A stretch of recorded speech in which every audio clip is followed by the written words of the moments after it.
Students, now we come to the last exercise of this chapter 2, that is second E, and here we will learn about the properties of division. So the first property here is the closure property. Now closure property, what does closure property means? It means that if A is a whole number, B is a whole number and A is divided by B, then whatever the answer that we are getting, is that a whole number? Is that belonging to the same set? Let's check. So let us say A is equal to, in first case let us say A is equal to 8 and B is equal to 4. Let us say, okay, so what is the answer that we are getting? 8 divided by 4, we are getting 2. 2 belongs to the whole number set, right? So here it is true. But suppose if we have, let us say A is equal to 0 and B is equal to 4. Let's do that. 0 upon 4. Any number divide 0. 0, if it is divided by any number, it gives you 0. 0 also belongs to the whole number set. Okay, that means till here we are getting the result that we are getting is a whole number only. But what if we get A is equal to 8 and B is equal to 3? Then what happens? When we divide 8 by 3, do we get a whole number? No, we get a fraction. Okay, so it is 2 upon 3 here. So this is not a whole number, this is a fraction. So that means this closure property may or may not hold true for division. It may also hold true for division and may not also. Clear? Now the second important property here is that if A is any whole number and it is divided by 1, then the result is always A. That means result is that number only.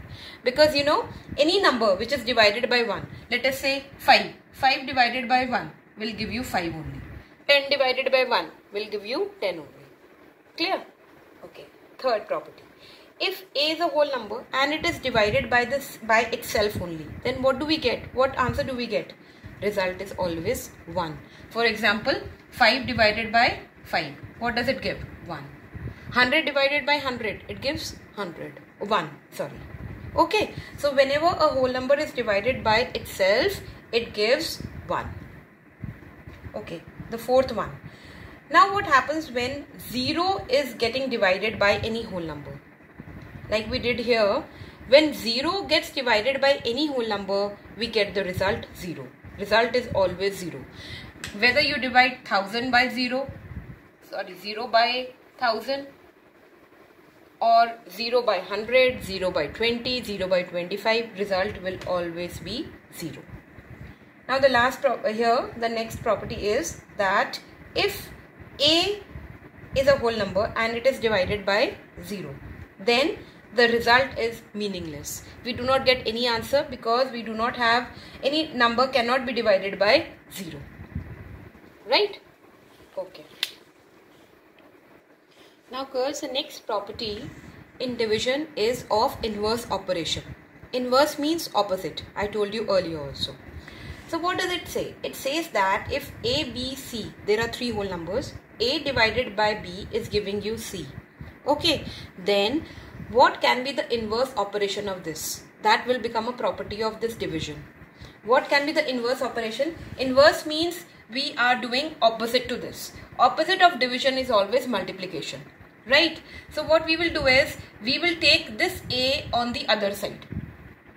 What will be left here? B. B is equal to, what was after equal to? C. And when A is going on the other side, it becomes, here they are getting divided. Here you will not say, ma'am, it is having a positive number. It's having a positive sign. It is having a positive sign, yes, but they both are getting divided. So when we take it on the other side, it will get multiplied here. Okay, let's do the other. Let's now take B on the other side. What will be left on this side? A. So A is equal to, what is after equal to? C. C and B we are taking on the other side, it will get multiplied by C. So B is equal to C into A and A is equal to C into B. Whenever we take any number on the other side, it becomes inverse. It becomes opposite. Here they are getting divided, so here it will get multiplied. Right? Now you can understand in the form of multiplication also. Suppose A into B is equal to C. Okay, this is given to you and we have to perform an inverse operation to it. Inverse will be, this is a multiplication, so inverse will be division. How that operation will be done? What we will do is we will take one number from here on the other side. Okay, let's take A. So what is left here? B. B is equal to, what is after equal to? C. And A is getting transferred from here to here. Here it was getting multiplied and here it will get divided. So here C divided by A. Got it? Now we'll take the other number on the other side. B on the other side. Okay, so what is left here? Only A is left here. A is equal to, what was after equal to? C. And now B has gone here and it will divide. So it will be C upon B. Is that clear? So these are the inverse operations of division as well as multiplication also. Okay, when we will do the exercise, it will be more clear to you. We come to the first question. We'll do the second part. Second part says that we have to find the value of the following equations. Now it is 0 divided by 975. Abhi, I have explained to you that 0, whenever 0 gets divided by any number, we get 0 only. Okay, so the answer is 0. Now the fourth part, 701 minus, and in the bracket there is 1869 divided by 1869. When same number is getting divided by itself only, then we get 1. 1869 divided by 1869 gives you 1. So it will be 701 minus 1. Because of bracket operation we have to perform first. You know that very well. Whatever is there in the bracket, we have to do that first. So 701 minus 1 gives you 700. Now the fifth part. It says 3728 divided by 3728. Again, this divided by this will give you 1. Minus 5098 divided by 5098. Okay. So here again you will get 1.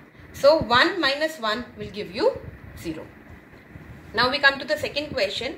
Second question, the first part we will do. It says 0 divided by B is equal to 0. Here we have to find the value of these variables. These B or P or whatever it is given to you, or N. We have to find it, the value of these. Okay, such that the statement becomes true. So what does this mean? 0 divided by B is equal to 0. So 0 divided by which number gives you 0?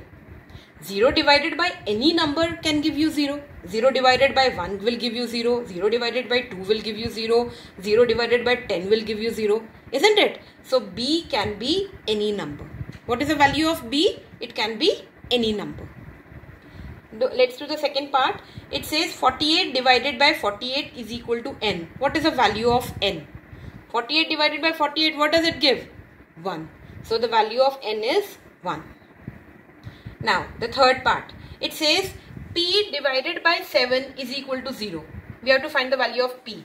Whenever we have to find the value in such cases, what we will do is we will take this 7 on the other side. We have to find the value of P now. So what is the rule?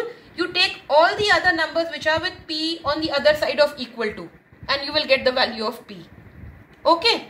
So let's do that. So P, let's remain P here, and we will take 7 on the other side. Okay. So P is equal to, what is after equal to? Write that. 0 is after equal to. And 7 is getting divided here. When 7 will go this side, what it will get? It will get multiplied. So 0 into 7. Any number multiplied by 0 will give you 0. So the value of P is 0. Now girls, we come to the third question, which is true and false. So the first question says, first part says, every multiplication fact for two distinct non-zero whole numbers gives two corresponding division facts. What does this mean? This means that whenever we perform an operation of multiplication between any two whole numbers, such as say A into B is equal to C, it will give you two division operations also. Is it true or false? Yes, it is true. Why? Because we can perform the division operation from here. So here let's take B on the other side. So A is left here. A is equal to C divided by B. Okay. So A is equal to C divided by B. And on the next operation can be, we take A on the other side. So B is left here. B is equal to C divided by A. A is getting multiplied here, so here it will get divided. So we get two division operations from one multiplication operation. Okay, so yes, this is true.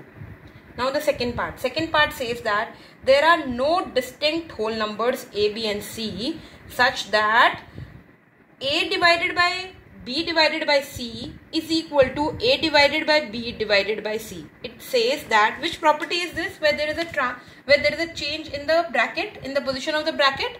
Which property is this? This is associative property.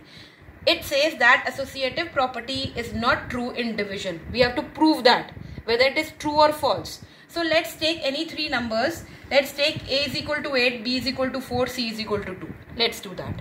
So let's first do the left hand side. It says 8, we have put the values, 8 divided by 4 divided by 2. First we will do this bracket one. So 8 divided by 2. 4 divided by 2 gives you 2 only. Okay. So here 8 divided by 2 gives 4. So left hand side is coming to 4. Now let's do the right hand side. Here A divided by B will be done first. So 8 divided by 4 gives you 2. Divided by C divided by 2 gives you 1. So this is not equal to. Left hand side is not coming equal to right hand side. That means yes, whatever they are saying, that there are no distinct whole numbers A, B and C such that this property is there in division. Yes, this is true. Okay, right? This is true. This statement is true, that this property, it does not hold true for the division. Now we come to the third part. Third part says that if A is a whole number, if a whole number P is divided by another whole number Q such that Q is greater than P. Let us take two whole numbers. Let us take 2 and 3. Here 3 is greater than 2, na? Okay. Then P divided by Q is a whole number. Will it give a whole number? No, it will never give a whole number. So it is false. Now we come to the fourth part. Fourth part says any non-zero whole number. We can take any non-zero whole number. Non-zero means other than 0. Let's take 7. Divided by itself, divided by 7, will always give you a quotient 1. Is that true? Yes, it is true. So the answer is true. Now girls, we come to the fourth question. Fourth question says that what must 789 be multiplied by to give the answer 78978990. Okay, so let's assume that the number which with it has to be multiplied be x. Okay, so according to question, this you will write ATQ. It means according to question.